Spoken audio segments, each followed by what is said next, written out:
The Executive Master's Program in Health Management and Policy at the University of Michigan School of Public Health was designed for working professionals to build their skills and advance to the C-suite. Earning a Master of Health Services Administration, or MHSA degree, in a flexible format, our students are enhancing their careers while continuing to lead staff, support patients, and operate more effective and equitable health organizations. You'll build connections with motivated peers in healthcare during valuable weekend sessions twice a year and complete the rest of your degree online. Start your journey at publichealth.umich.edu/executive.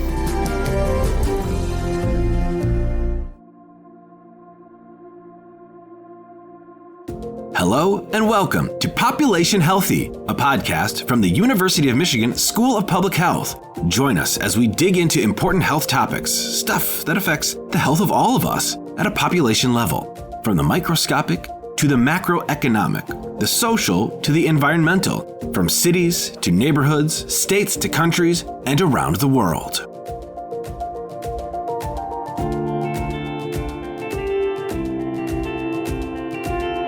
For the past 3 years, childhood vaccination rates have declined 9% in the state of Michigan. That's putting thousands of kids at risk for diseases like measles, polio, pertussis, and compromising public health norms like herd immunity. It's a trend being seen across the country, with falling rates in neighboring states like Ohio and Pennsylvania as well.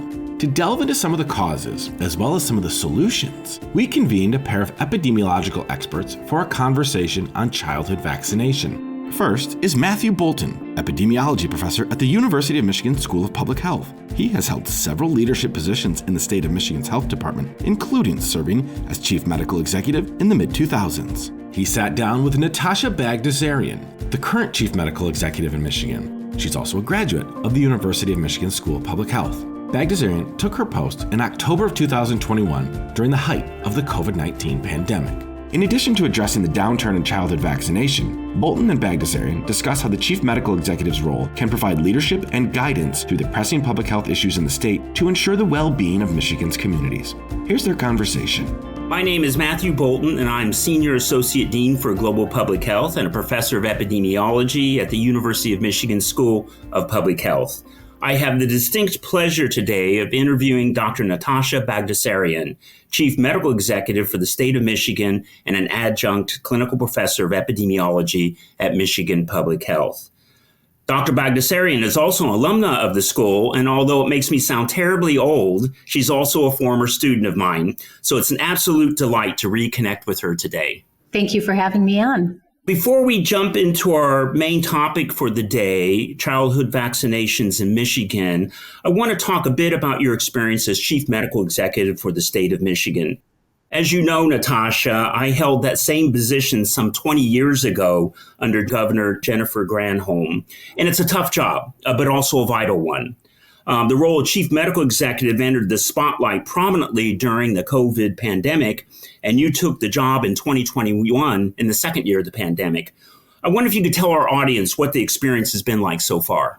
Well, I have to say, Matt, it's been incredibly rewarding. I've had a chance to meet folks from around the state, hear what folks' problems and questions and public health issues are.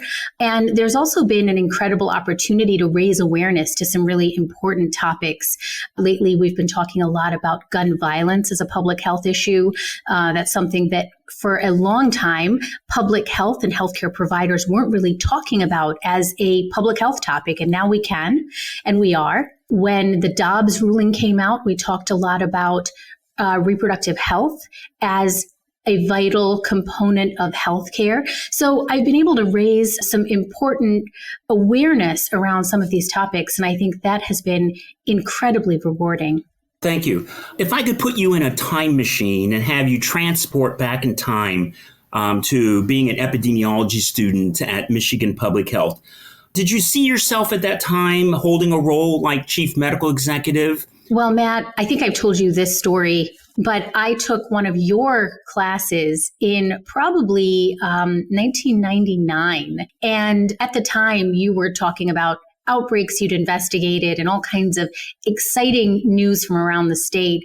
And I thought to myself, That seems like a really cool job. I like to have a job like that someday. So I think in large part, you were the inspiration for this part of my career. How I got here, a lot of it had to do with right place, right time. I'm an infectious disease physician by training, and all of my education and preparation was in terms of outbreak preparedness and pandemic preparedness. I worked in Singapore for about 5 years before the pandemic, and during the early days of the pandemic, I ended up moving back to Michigan in July of 2020, just as things were really heating up here. And the state of Michigan was really looking for someone who had my background because it related so closely to COVID-19. And I thought it would be a great way to have a seat at the table and really advocate for positive things. So that's how I started working for the state. And when this position became available, they offered it to me based on, again, some of that experience that I brought to the state level. So a lot of it is luck and being in the right place at the right time, but you were definitely an inspiration. Oh, well, thank you, Natasha. Yeah, I mean, I agree. My own trajectory in getting there involved both luck and pluck, as they say. And I'm sure your international experience brought a lot to the table, because I think that's relatively unique for chief medical executives around the country. That's a really nice segue to my next question. So for any current or prospective public health student listening, what advice would you offer them as they think about launching their careers or building their careers in public health? I think that rarely do they unfold in a straight line. And my career has definitely taken some turns and twists along the way. And there have been a few times at which I've said, well, gosh, is this the end of my career? Am I going to do anything meaningful after this twist and turn of fate?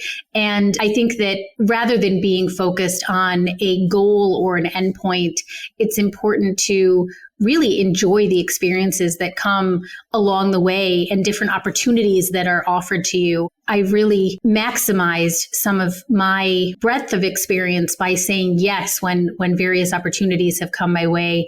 That allowed me to take the leap and move to Singapore. I took a position with the World Health Organization, again, because I remained open to having those types of experiences. You make some really good points. I mean, one of the things I tell students is that, opportunities come along. Oftentimes they don't come along at the right time, but they're there for you to potentially take, and it can really open new doors up. And I think that's a common experience both of us have had on our pathway through our careers. I want to shift gears now and transition into our today's main topic, childhood vaccination in Michigan. I wonder if you could tell our audience about the childhood vaccination trends you're seeing in the state of Michigan right now, and how does Michigan compare with trends we're seeing nationwide? Great questions, Matt. So first of all, when we're talking about Michigan compared to other states, Michigan's actually doing pretty well.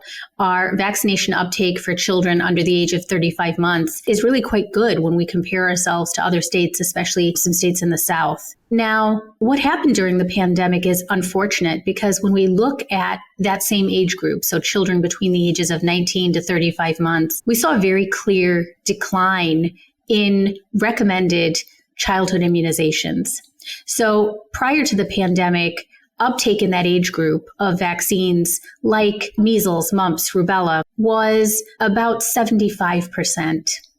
And then through the pandemic, we saw continual declines. And post-pandemic, in that age group, for routine childhood immunizations, not including things like COVID-19 and influenza, we are at 66% uptake.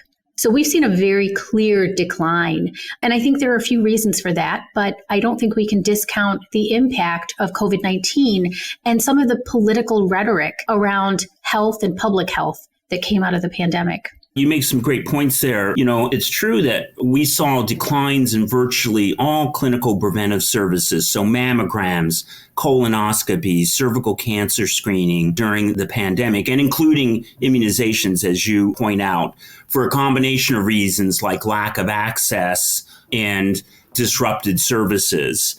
One of the interesting things about childhood vaccination, though, is that we've seen a lot of these clinical preventive services bounce back to some degree post-pandemic. But we haven't seen that to nearly that degree with childhood immunizations, which seem to have had greater durability in terms of that downturn. And I wonder if you could speak to what that might be about. Immunizations relative to these other important clinical preventive services? I think that's an excellent point, Matt. I think all of these services have been impacted by a decline in folks going to see their primary care provider during the pandemic. But what specifically harmed vaccinations that didn't touch those other areas was the misinformation and disinformation that was really specific to vaccines. And it was an overflow effect from COVID-19. We started with misinformation and disinformation about the COVID-19 vaccine. And then I think that started to impact other vaccinations as well. But I do have to say there is some good news, and we do have some evidence that there are still things that work in terms of encouraging vaccination. So while the vaccination rates for children between the ages of 19 and 35 months declined, we actually didn't see a severe decline for childhood vaccinations for those entering kindergarten. And so what's interesting there is that those vaccination rates have remained at about 90%. And so there is some positive impact on school requirements for vaccination. Those still seem to have an effect. So while I think the misinformation and disinformation have impacted vaccinations, there are still things that work. And those school requirements are one of those things that still work.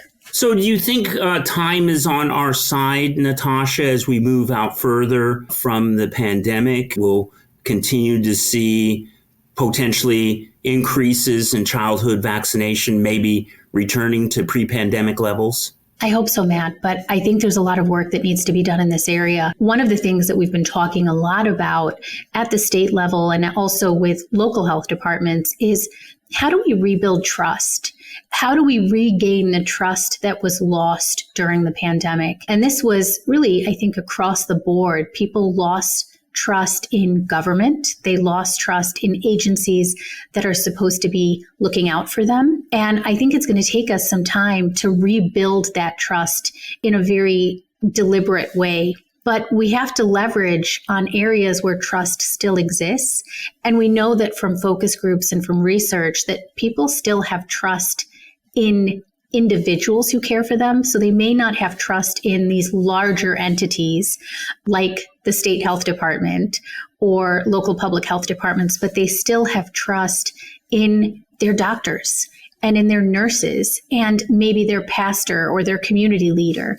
And so there is still trust out there, and we need to leverage that trust as we think about how to rebuild public health and rebuild these relationships. Yeah, I'd like to expand a bit and think at the family level. And if you could say more about what are the barriers preventing caretakers and parents from vaccinating their children or causing them to delay vaccination?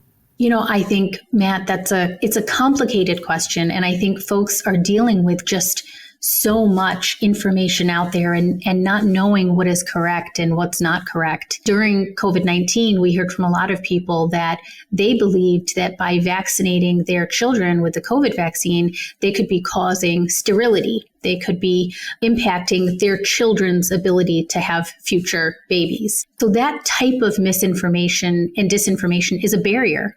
And I think that for members of the public, it's sometimes hard to sort out the good information from the bad. I think with delaying vaccinations, we've also seen a lot of voices out there talking about not giving too many vaccinations at the same time. And there are bloggers and social media influencers who talk about not giving too many vaccines at the same time. Now, we know medically there are many vaccines where it's perfectly safe and appropriate to give them together. And one of the things that delaying vaccinations does is it impacts people's follow-up. They may not come back to get those same vaccines. We also know that aside from some of this misinformation and disinformation, there are very real physical barriers for some people. And what I mean by that is lack of transportation. So if you don't have access to reliable transportation, especially if it is bad weather, it becomes difficult to take your children to their provider's office to get these vaccinations. We know that lack of access to things like the internet impacts people's ability both to reach reliable information and to do things like schedule telehealth visits, to maybe talk to their healthcare provider about some concerns. And so I think that making sure that folks' basic needs are met and that we're addressing those social determinants of health is very important in terms of making sure people are not facing these type of barriers. You know, the term vaccine hesitancy was new for a lot of people and came to the fore during the pandemic, but actually vaccine hesitancy has been with us for quite some time. In fact, a few years ago, the U.S. almost lost its measles elimination status because vaccination levels dropped so low, including in Michigan, but this was a national phenomenon, and there was sustained transmission from person to person of measles for almost a full year, which is one of the principal criteria for measles elimination. In thinking about that, do you think we're going to see that again with other childhood vaccine preventable diseases because of these changes that have occurred in childhood vaccination levels? Matt, I am afraid we will. And I'll tell you that we've got very real examples of what can happen in low vaccine uptake communities. In 2022, there was a measles outbreak in Ohio that resulted in many children needing to be admitted to the hospital. And just last week, we were seeing cases of measles in Philadelphia that resulted in mass exposures in places like daycares and in hospitals. And so one of the things we have to remember is that even though those routine childhood vaccinations, they go up to about 90% by entry to kindergarten, there are still pockets in our state with extremely low vaccination rates. And we have data, in fact, where you can look up the vaccination rate by school building. And there are some schools out there in our state that have vaccination rates of 99%. And there are some schools out there that have vaccination rates of 10% or 20%. And so when we see introduction of a highly transmissible disease like measles in one of those low vaccine uptake environments, the potential for a large-scale outbreak is huge. And there is more measles, for example, internationally. We're seeing more sporadic cases. And so it just takes one introduction into one of these very vulnerable communities for us to see a large-scale outbreak. And I am worried and fearful that that's what we'll see, even as we continue to encourage vaccination on a large-scale effort. So long as there continue to be pockets of low vaccine uptake, the potential is there. That's very true, Natasha, because we do find that there's grouping or clustering of non-vaccination, and it actually increases the risk of outbreaks when you get these clusters, that they're not evenly spread across the population. I wonder if you could say a bit more with regard to these trends in the context of the risk of infection for both vaccinated and unvaccinated kids and their families. Great question, Matt, because we have to really think about this as not just something that has consequences for the individual, but something that has consequences for communities. So if you have a child and you choose not to get your child vaccinated, not only does it put your child at risk, but it also has implications for other kids in that environment. So there are children who can't get vaccinated, maybe because they're receiving chemotherapy for cancer, maybe because they've had an organ transplant and they're on immunosuppressive medications. Maybe they have another underlying immune deficiency, and even though they've been vaccinated, they have not responded perfectly. And so I think that one of the ways we need to start thinking about this is not only the implications to the individual, but what it means for the larger community, what it means for the very young, sometimes those who are too young to be vaccinated, what it means for the elderly, the immunocompromised. And I think we need to start thinking about vaccination as a public good rather than just an individual good. From your seat, Natasha, do you feel that there's enough national dialogue and focus on childhood immunization with respect to these levels that dropped off during the pandemic, or do we need to highlight it to a greater degree? You know, Matt, I think we need to continue having these conversations, and we need to highlight this topic as well as other public health issues.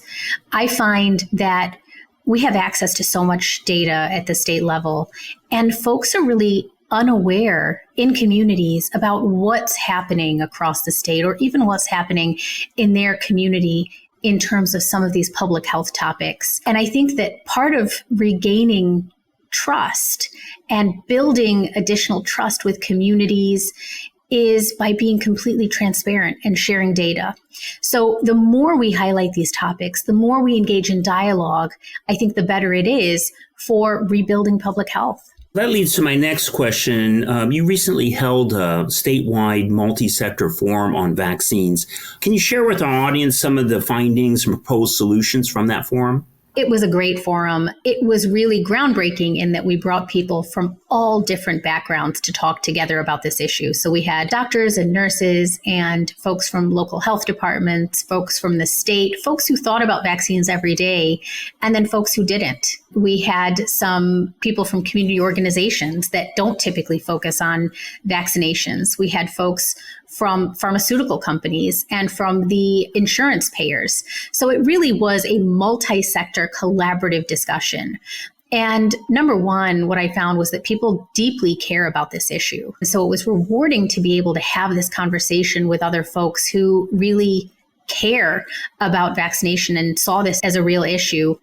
The way that we talked about this topic was, number one, there is the communication and the messaging around vaccines, which we know has to be better, has to be stronger, and we need to start combating some of the misinformation and disinformation. But the other topic that we talked about and that I really focused on was access. And we know that access is a barrier. So if, for example, you go to your primary care doctor's office and you get your child their routine immunizations, but that office doesn't offer COVID-19 vaccine, that is an issue. Number one, you're less likely to go to another place and make an appointment and wait in line and get your child vaccinated. But it also sends a message that COVID-19 vaccine, for example, is something other and maybe something a little bit different. And that's why it's not offered by your doctor's office. We also talked about how many folks don't have primary care providers. And they may, for example, if you are a young, healthy female of reproductive age, you may only see a gynecologist or an OB. And so how do we get those folks involved in some of these conversations about vaccines? We came up with some really tangible ideas. For example, we talked a lot about dentists and how there are folks who go to the dentist but may not regularly go to other types of healthcare providers. And is there a way to get dentists involved in some of these vaccination efforts, particularly with HPV vaccine? So we know that the HPV vaccine can not only prevent cervical cancer, but it can prevent head and neck cancers. And while there are many parents who are reluctant to talk about their preteens or teens having sex or being at risk for a sexually transmitted infection, they may be more responsive to having a conversation about head and neck cancer and receiving that HPV vaccine at the dentist's office. So we talked a lot about getting other folks at the table and bringing in some folks who don't normally focus on vaccines because it is such a big issue. Yeah, there's been a trend, Natasha, with, moving vaccines and vaccination into other venues. So, for example, a lot of us get some or all of our vaccinations at pharmacies. And now there's this effort for vaccines to be administered in dentist's office. Do you see that as a continuing trend that will continue to see an expansion of the venues where individuals can go to receive their vaccines? I would like to see an expansion in terms of where people can get vaccines because it's an access issue. There are folks out there who can't travel far, who can't take time off work. And so making vaccines as readily available as possible, I think, is really helpful. But I don't want to lose what we have. I don't want to lose vaccines from primary care providers' offices, because I think that having a conversation with your primary care provider, who we know are highly trusted by communities, and then having the opportunity to get vaccines there and then, that is a huge opportunity and would result in missed opportunities if those primary care providers then said, well, we don't have the vaccine, go to your local pharmacy. So I think what we're looking for is a both and type of solution and making vaccines available in as many places as possible for folks who have different needs. So what will you and the state health department be looking for in terms of assessing your success with these strategies that have been formulated as a result of this statewide multi-sector forum on vaccines? Well, we'll continue to look at the childhood immunization rates, but we'll also continue to look at rates of uptake of COVID-19 vaccine among all age groups. We're now looking at the RSV vaccine to see who's getting the RSV vaccine. And we have seen that we've had great success in some age groups. So our over 65-year-old age group, I call them absolute rock stars when it comes to vaccine uptake. And then vaccinations tend not to be as robust in younger demographics, particularly among those who are in their 20s or teens. And so we need to look at those rates specifically and see why we're not reaching those folks. We know that there are racial disparities in terms of vaccine uptake, and so we'll need to look at those metrics closely over time to see if we're reaching Black and Brown communities and to see if we're reaching different geographic communities around the state. So we'll continue to look at all of these trends. So Natasha, you're a medical doctor by training, so I'd like you to put your physician hat on. While we focus in public health on keeping large populations healthy, I wonder what you would tell an individual parent or caregiver who had reservations about vaccinating their child if they were sitting across from you face to face in the clinic setting. Matt, I think that's an excellent question because we have a lot of data. We have a lot of data that we can share.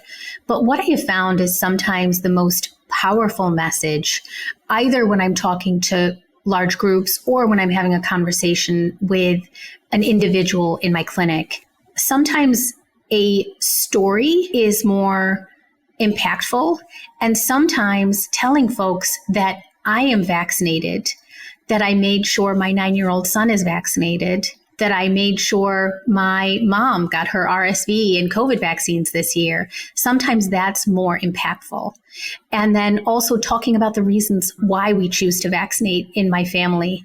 And I think that for some folks, the data is helpful, but many people really like to hear that this is not something I'm recommending just for them, that I recommend this for myself and for my own family. And I think that personal connection is helpful for some people. My very last question here is, do you feel that physicians continue to be especially relevant in making recommendations to their patients and the patient's children for vaccination in this era where we're seeing an expansion of the places where you can receive vaccines like pharmacies? Absolutely, Matt. We have done many focus groups, and there are many studies out there looking at who people really think of as trusted messengers. And it varies a little bit by individual and by geography and by community, but overall, people trust their doctor, their healthcare provider, the nurse who takes care of them in their clinic or in an inpatient setting. People trust healthcare providers. And so I think we need to leverage on that trust. We need to provide clear and concise communication with nuance and with transparency. We need to learn better how to communicate uncertainty when there's a new product and we're not sure about it. But I think that healthcare providers are still very much a relevant part of these conversations. Well, I'd like to thank Dr. Natasha Bagdasarian, Chief Medical Executive of the State Health Department, for speaking with us today. I don't want to brag, but when you took my class 25 years ago, I was almost positive that someday you would be the Chief Medical Executive. So we seem to have come full circle. I'm quite convinced, Matt, that you did not. And I'm not even sure that it was a very big class. I think there were about 200 people in that class. So that's very kind of you to say, though. I appreciate it. Well, thank you very much, Natasha. Thanks for having me on.